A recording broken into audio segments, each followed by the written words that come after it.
Welcome to the 2015 graduation celebration at The Ohio State University at Newark. Thank you for joining me to congratulate the graduates for their hard work and academic achievements. Right now, I'd like to introduce you to those with me on stage. Please stand when I call your name. Associate Dean Virginia Cope, Marcia Downs, representing the Ohio State Newark Board, Tim Gerber, Professor of Music at The Ohio State University and Secretary of the University Senate, Bobby Persinger, Newark Campus Representative for the Ohio State University Alumni Advisory Council, and Sarah Hughes, Director of Advising. I would also like to ask members of our Newark Board who are with us in the audience tonight to stand and be recognized. All right, please join me in welcoming all of these fine folks.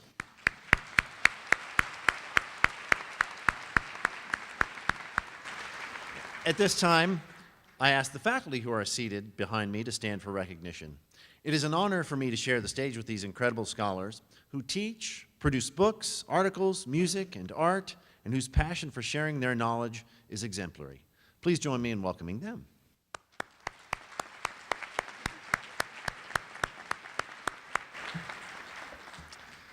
Finally, let me ask members of the Dean Director's Cabinet and members of our staff who are here tonight to stand. This campus would not be so extraordinary without their hard work, dedication, and talent. Please join me in recognizing them.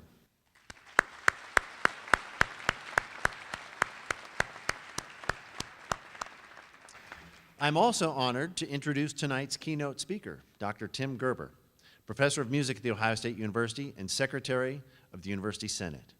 Dr. Gerber joined Ohio State's faculty in 1984. His work has been published widely in professional journals, monographs, books, and in instructional materials.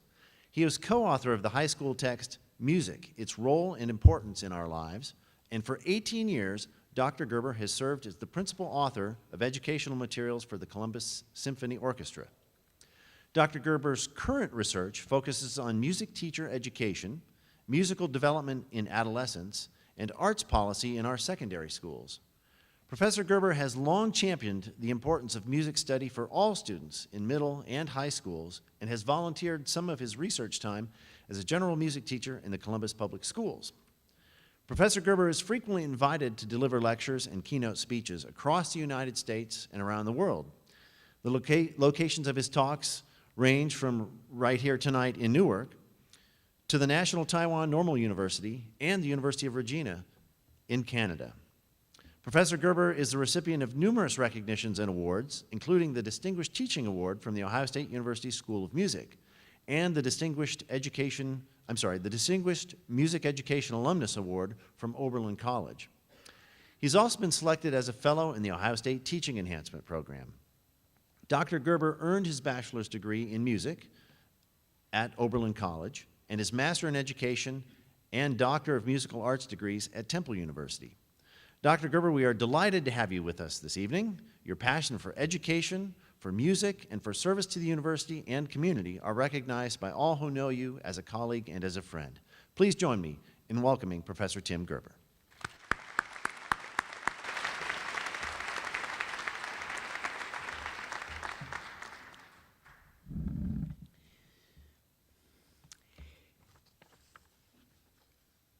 Thank you, Dean McDonald. And good afternoon to the students and your families for whom this is such a special day. To be able to say a member of your family has attended and completed an associate's, bachelor's, or master's degree from The Ohio State University is a very gratifying accomplishment. And this is especially true for those of you who can now say this for the very first time within your family. As Secretary of the University Senate, I am extremely proud to be associated with a top-ranked university that puts a priority on access and inclusion for first-generation college students. Whether you are the first or the last in your family to graduate, I send each of you my hearty and sincere congratulations. Bravo, as we often shout in response to great performances. Indeed, today represents the culmination of many performances on the part of these accomplished graduates. Performances in the classroom and in the laboratory, on term papers and on exams and throughout your own community. So bravo to all who have earned a new and impressive credential. To the faculty, staff, and administration here at the Ohio State University-Newark campus, I convey my humble thanks for inviting me to share a few thoughts with you at this ceremony. It's always a joy to be included in a celebration such as this, and I share a very real sense of joy with you today. Thanks to all who have so warmly welcomed me to this beautiful Newark campus and this center. To the graduates, I want to acknowledge in particular the great support infrastructure that brings you here today. Parents, grandparents, siblings, spouses, children, and friends have all contributed to your success. Surely in different ways than the faculty and staff of this great university, but as the old story goes about a turtle sitting on a fence post, none of us got here by ourselves. So with great appreciation to each of your academic ecosystems at home, you've reached an important milestone. To this day, I thank my parents for helping me prepare for and attend college. They were modest people, a Presbyterian preacher and a piano teacher, but they valued education and they devoted their lives to working for the greater good. They helped me understand how bringing out the best in people is a unique and important gift. That has always been my philosophy and goal as a teacher, to bring out the best in my students. And that characterizes my message this afternoon. How can you, as graduates of The Ohio State University, bring out the best in everyone around you? With the education you have acquired, your abilities to bring out the best are now more sophisticated than ever. And given that educational attainment, I believe you now have an even greater responsibility to do just that. But will you? I sincerely hope doing so matters to you. The seeds of my remarks today have germinated in the course of two rather mundane activities, two routines from which I get some of my best ideas: shaving and driving. Since I drive a lot, I got fixated on highways. I love Ohio, and I love its highways. And like most guys who learned to drive in the 60s, I love cars. Don't you? Perhaps like some of you graduates, I'm saving up for one right now, but I'm discovering they're really expensive. At least they're cheaper than airplanes. And boy, I hate airplanes. Can't stand to fly. Whenever I have to fly somewhere, I get nervous. I start praying the minute I put on my seatbelt. And as a preacher's kid, I recall a lot of Bible verses. One time, taxiing down the runway, I remembered that Jesus himself didn't want people to fly. It's in the Bible. You know the verse? Lo, I am with thee. I'm always a little skeptical at airports when the gate attendant says, and now those of you sitting in rows 10 to 20 may get on the plane. On the plane? Thank you very much. I think I'll get in the plane. I don't know anyone who wants to get on the plane. Forget flying, I'd rather drive. So I love to drive so much that I titled my talk today, Bringing Out the Best as Ohioans on the 3C Highway. You may know where that is, but let me explain. The state of Ohio is the true home of football. We've got the Browns, the Buckeyes, and the Bengals, which is to say Cleveland, Columbus, and Cincinnati, respectively. These 3 C's sometimes make things confusing. For example, we have 3 Ohio symphony orchestras called the CSO. And we have 3 chambers of commerce called the CCC. And 3 CZs, our 3 remarkable zoos. As you might imagine, there's an old 2-lane highway, traveled these days mainly by local traffic, that links these 3 Cs together. It's called the 3C Highway. And like a statewide spinal cord, it runs between our cities from the northeast to the southwest. But the 3 Cs I want to point out today are concepts, not cities. Important concepts for college graduates, especially as you think back on your undergraduate experiences. And then you think ahead to the ways in which you will bring out the best in those around you. They are words that you can use to think critically about the world. In fact, these 3 C words are essential buzzwords for success in almost every field. And just what are those 3 C words? For me, they are charisma, collaboration, and change. Pretty good, huh? Well, on second thought, I'll tell you what, let me make that creativity, change, and compassion. So what are the 3 C words that describe you as an OSU graduate? How about change, commitment, and character? Oh, those are good ones. Well, although commitment and character are vital qualities needed in our modern world of work, maybe a better title for my thoughts would be consistency, change, and caring. And yet, even though these concepts are very important to me personally, it strikes me that the one idea that didn't change in all these titles was change itself. So, I believe the 3 C's we need to think about today are change, change, and change. My friends, the only constant thing in our world right now, and in the varied professional worlds you are preparing to enter, is change. Let me give you a few examples. You see this? Do you know what this is? That's right. It's a word processor. When I was in college, we called this a pencil. Today's world has changed. We used to have names for the decades of the 20th century. For example, most of you were born in the 90s. Your parents may be in the 60s or the 70s. But what do we call the last decade? The aughts? The O's? The noughts?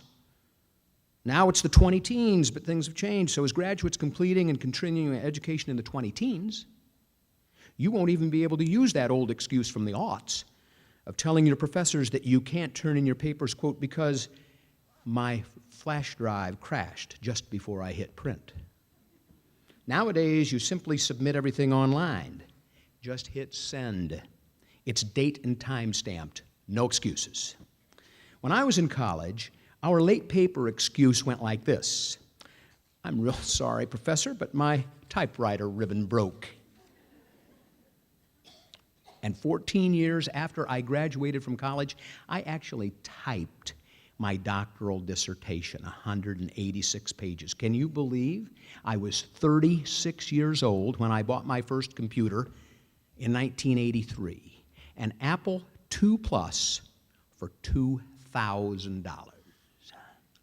It came with 48K. That's kilobytes of memory, less than a cheap watch on the market today. What a change. Change.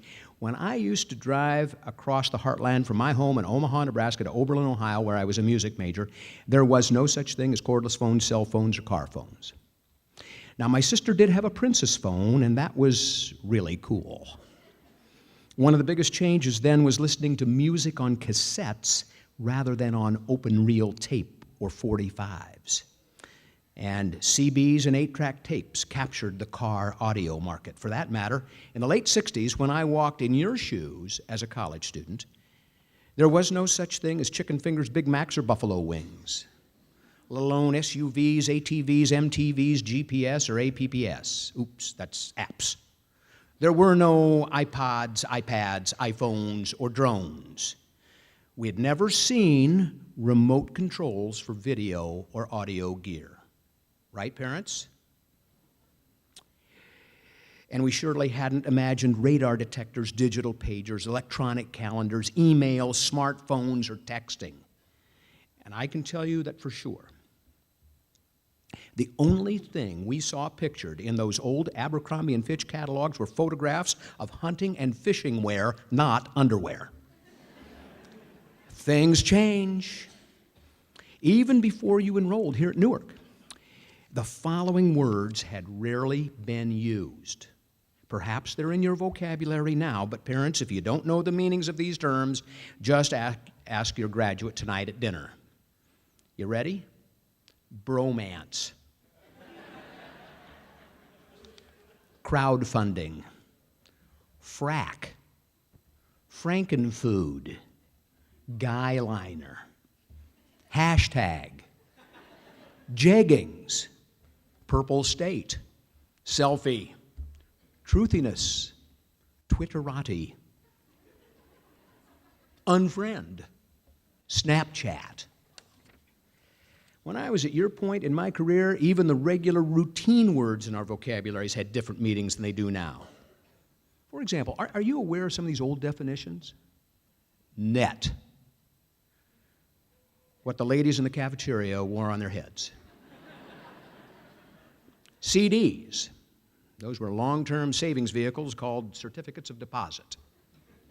Lottery. The number attached to young men's birthdays that told us the order in which we would be drafted into the military. Cell. A place where they put prisoners.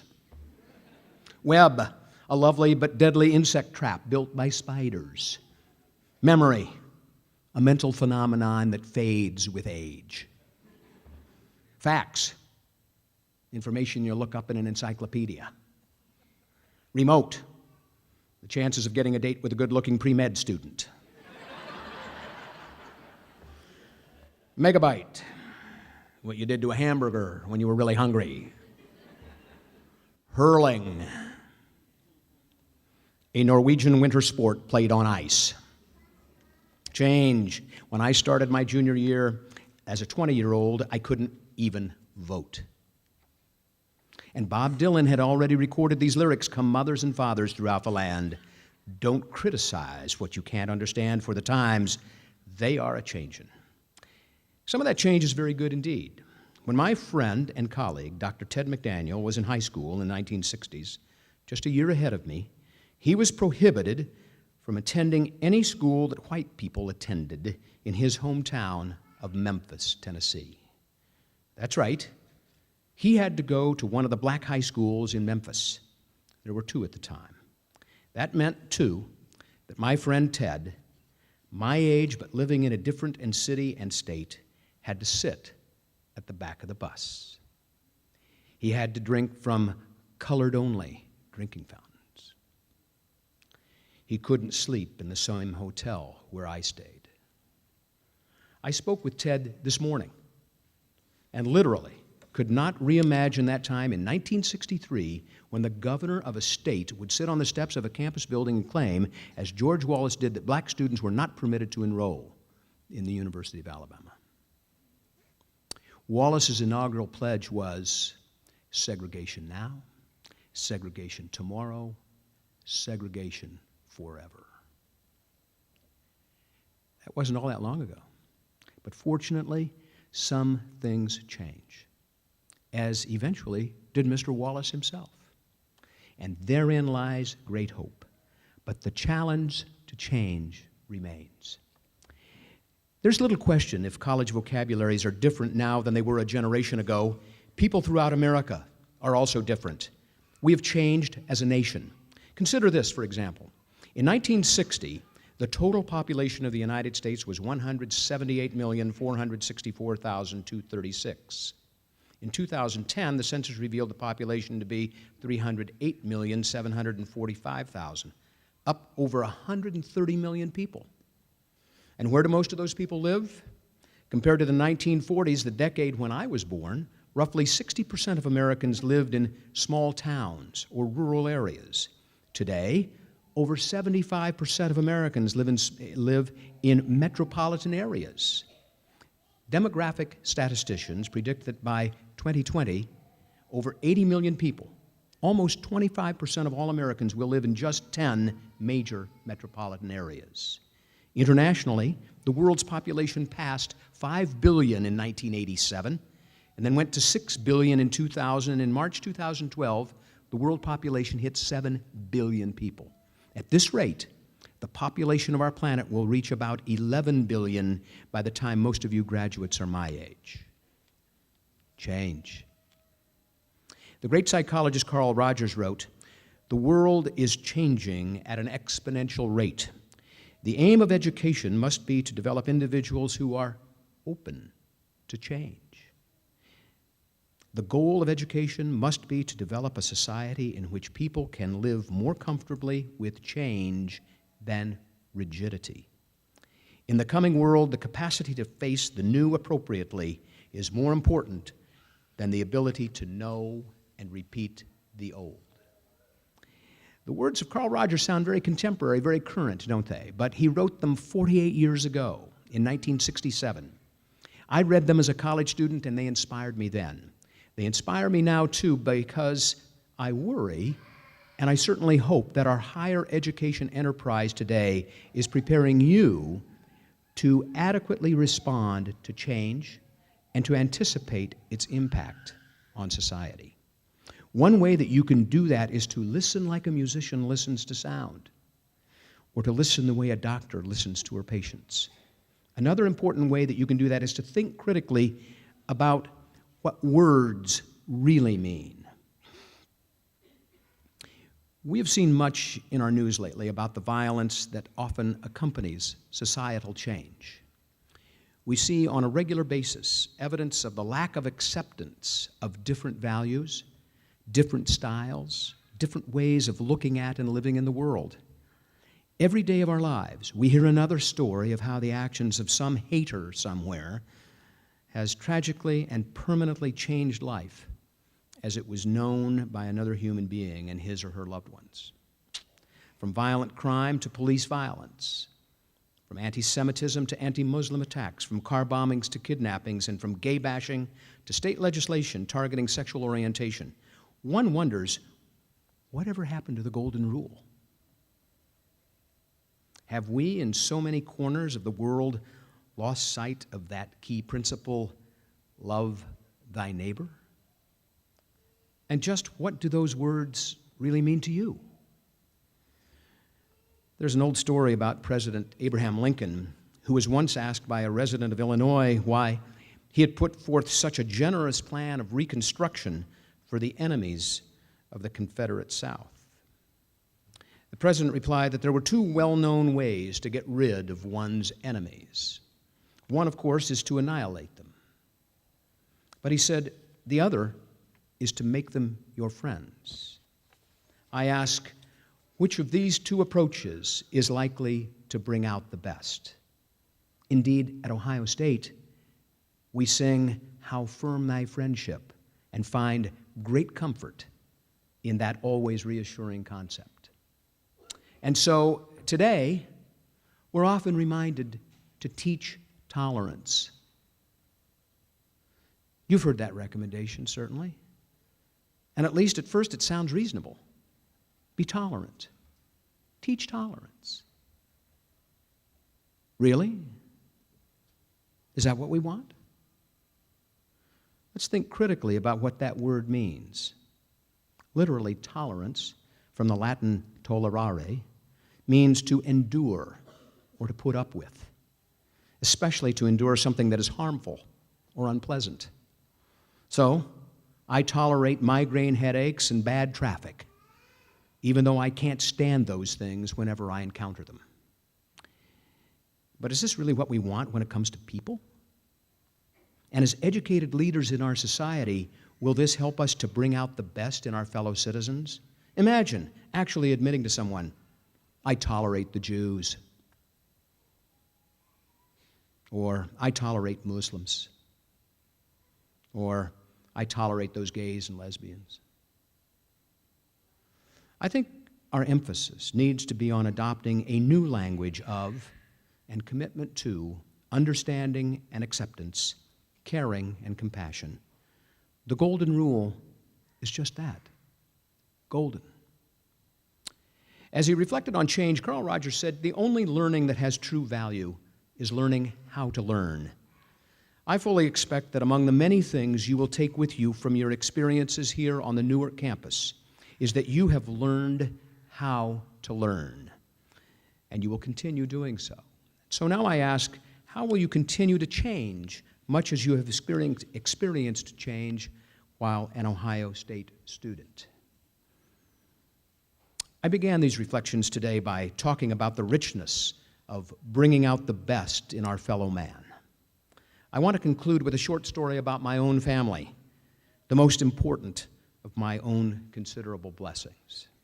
Indeed, I'm a very lucky man, one who counts his blessings every day.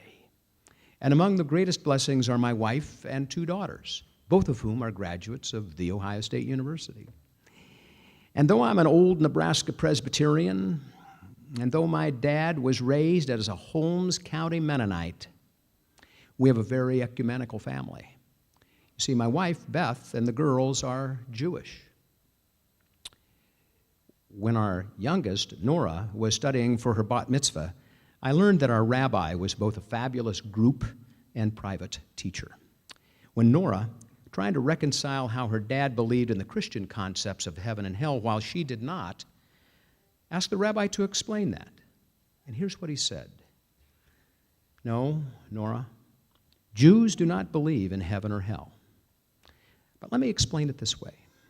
For us, hell is when we are literally starving to death and we stumble across a great banquet hall with huge tables full of nourishing food.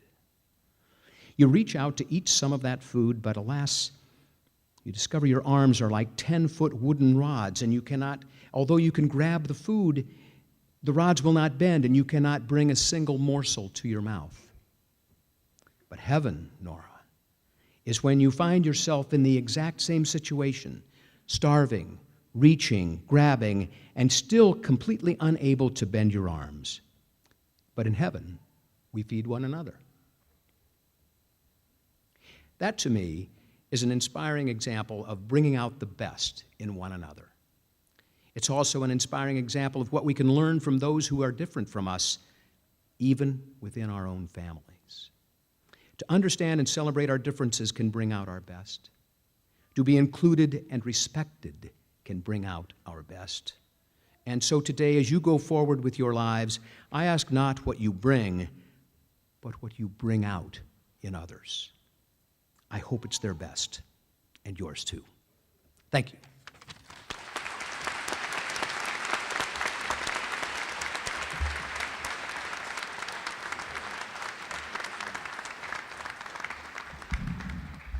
Thank you for your words of inspiration, Tim. Please join me in thanking Professor Gerber for the many contributions he has made to The Ohio State University and for joining us on this special day in the life of our graduates and campus community.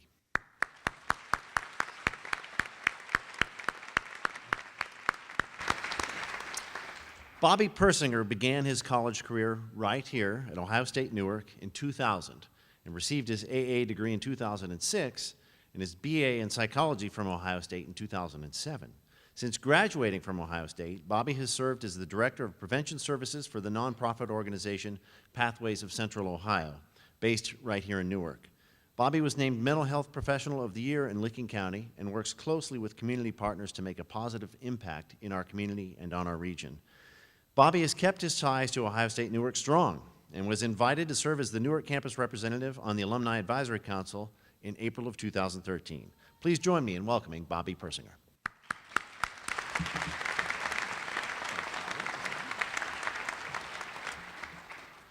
Good evening. It is my sincerest pleasure to be here with you tonight and to look out at you all sitting there, eager to conquer the next chapter of your lives, encouraged by your wonderful families, supported by your friends, and guided by the brilliant faculty and staff through your journey here at one of the nation's best universities. Think about that for a second. Best. The Ohio State University is easily one of the best institutions of higher learning in our country. U.S. News and World Report ranked OSU 54th in their 2015 report of best colleges and universities. That's pretty good, right? I'm not surprised, though. Are you? What makes OSU best, you ask? I'll tell you. Maybe it's the world-class faculty who passionately shared their wisdom, knowledge, and expertise with you, even when you weren't willing to listen. Attending OSU-Newark, you had the privilege of working with top-notch subject matter experts who offered you firsthand opportunities to better understand the way the world works. To uphold my obligations as a psychology alumni of this campus, I have to remind everyone in the room that psychology is, in fact, the #1 major chosen by OSU students. And I can wholeheartedly confess that the faculty is nothing less than the reason why. They didn't pay me to say that. Maybe OSU is the best because academics weren't the only valuable lessons you learned while serving as a student here. OSU offered you as many possibilities to learn outside the classroom as it did inside. With varied study abroad programs, extensive experiential learning opportunities, and numerous student clubs and organizations, your social development was just as important as your academic growth. Right here at OSU-Newark, the extremely capable staff offered you more possibilities than most campuses can even attempt to imagine. Learning centers, multicultural events, concerts, plays, art exhibits, and countless student groups gave you freedom from all of those reading, writing, and arithmetic moments that top-notch faculty required you to have. I've saved the best reason why OSU is the best for last. The Ohio State University is one of the best universities in the country because of you, its students, and now alumni. The OSU student body is one of the most informed, philanthropic, compassionate, educated, and giving student bodies in our country. You leave OSU not in search for a job, but a profession where you can empower people. You leave OSU not to work a simple 9 to 5, but in search of an opportunity to better the world. You leave OSU with the ideology that everyone on the planet has value and that everyone's life is worth their weight in gold. You leave OSU with grit and gratitude, steeped in the knowledge of those professors, dipped in the understanding of the staff, and sweetened by the love of your friends and family. And ladies and gentlemen, that is the real reason why OSU is one of the best universities in the country. Be brave, be daring, be strong, have fun, and go Bucks.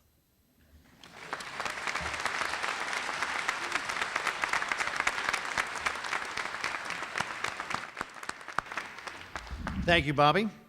We will now proceed with the distribution of certificates of recognition to our graduates. Joining me are Sarah Hughes, Director of Advising, and Associate Dean Virginia Cope.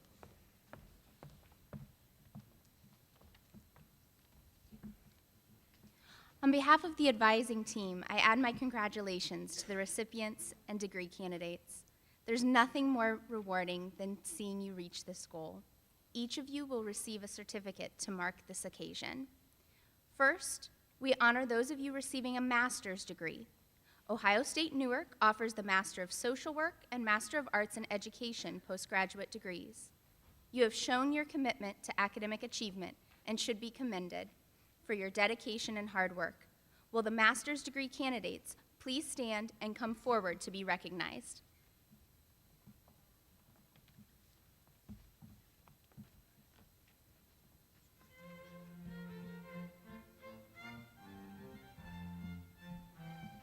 Angela Kirker.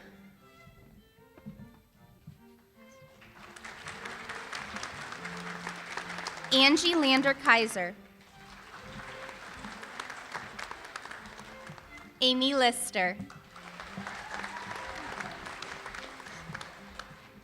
Amy Seeger.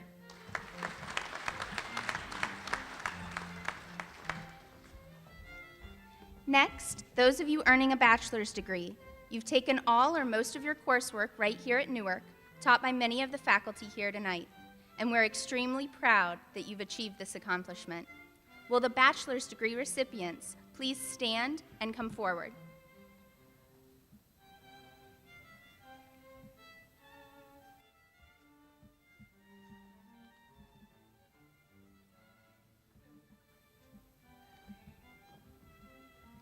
Kevin Bailey.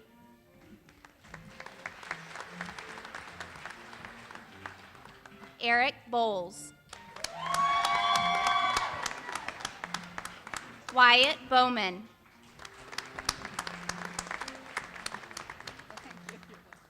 Bonnie Brooks. Rebecca Clark.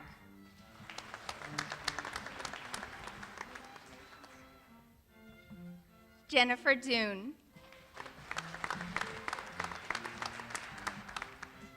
Jenna Evans.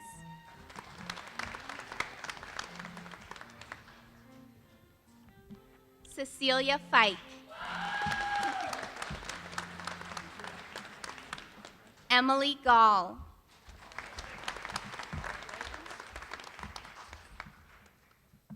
Kelly Haste.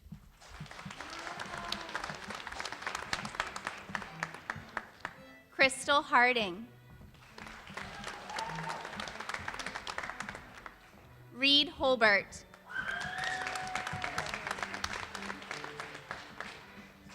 Shelby Jacobs.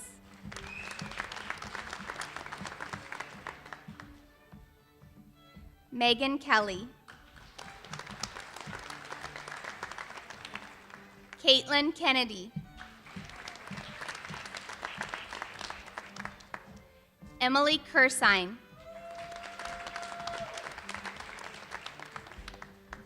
Melissa Little.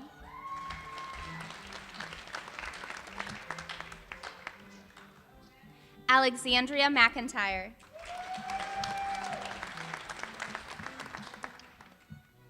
Kristen McKee. Haley Meredith.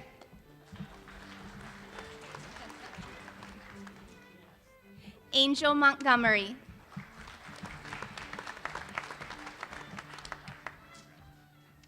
Kayla Palmater.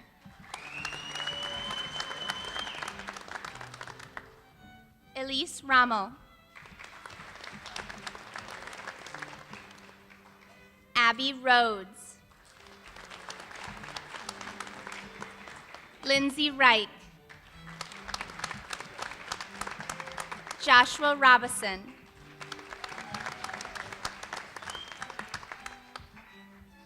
Alexander Roletta.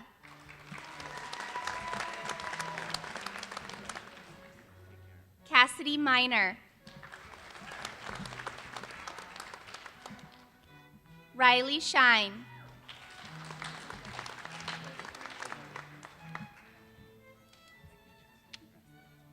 Holly Snyder.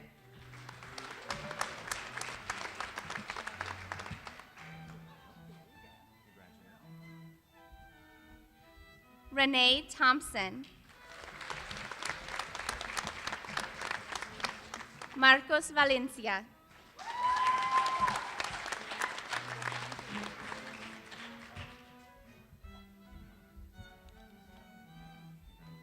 Emily Wagner.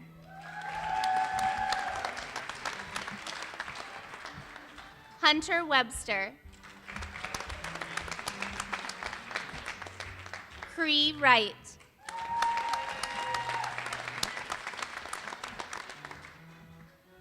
Receiving an Associate of Arts degree means that you've completed 2 years of coursework, including a core of requirements. You've worked very hard, and you should be congratulated for reaching this goal.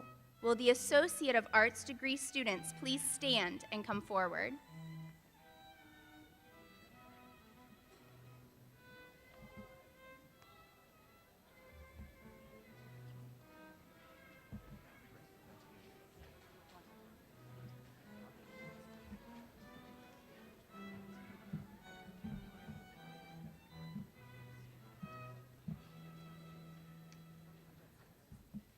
Alam Adelmajid.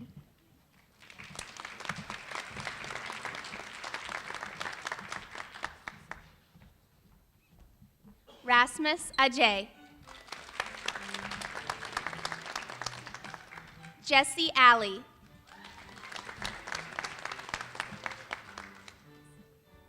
Lalka Bavaliva. Jacob Brower. Charles Cailton. Cassidy Clapp. Emily Clayton. Lewis Davis. Brittany Dillon. Ariel Doomy. Zachary Durham. Madeline Zerko. Miranda Emerson. Sarah Hanna. Brandy Hess. Jacob Jenkins. Jeffrey Jenkins. Bryce Jones. Rachel King. Taylor Lines. Nissa Lucky.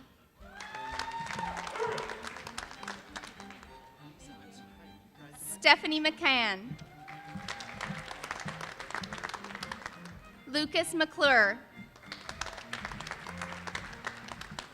Austin McDonald.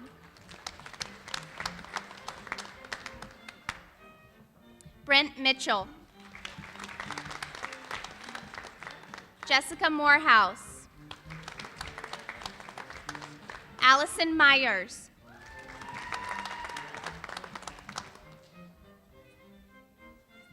Georgi Nachavsky. Ryan Mulholland.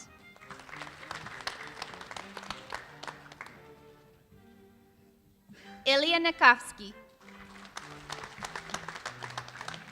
Donna Wynn. Jamie Norris.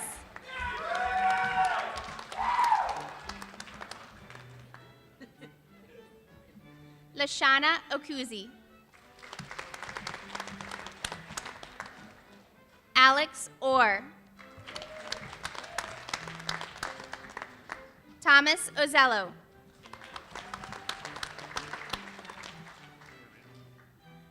Lauren Page. Nancy Patel. Donald Payne Jr. Amber Prater. Kaylin Reddick. Cody Roberts. Kimberly Sammons. Teresa Schwenk.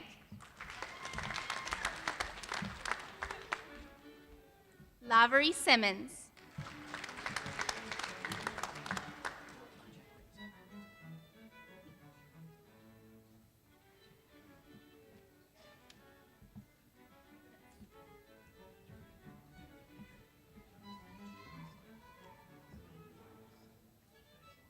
Delina Slappy. Kyle Spray.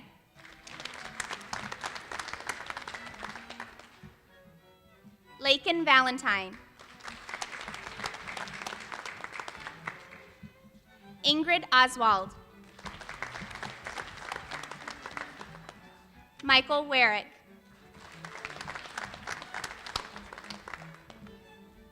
Jasmine Welch.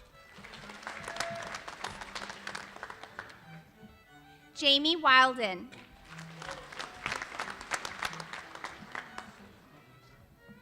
Randy Ziade.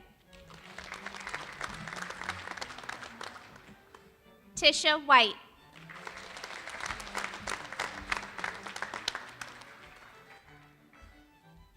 A round of applause for our graduates.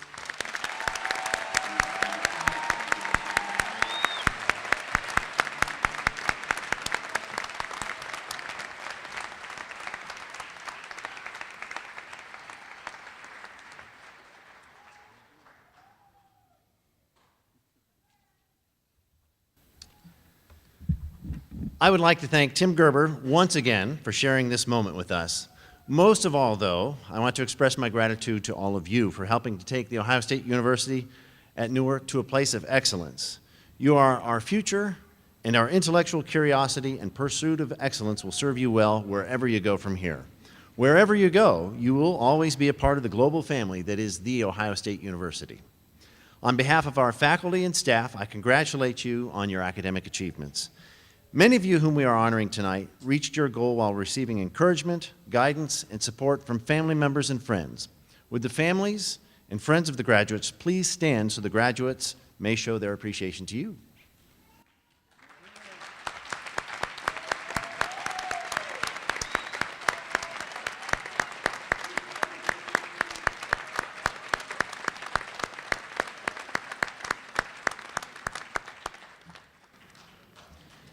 Thank you. Thank you all for being here tonight. I would like to invite everyone to join me in the gallery for a reception to continue our celebration. Please stand and join us in the singing of our alma mater. You'll find the lyrics in your program. After we sing Carmen, Ohio, please be seated until the platform party and students have recessed.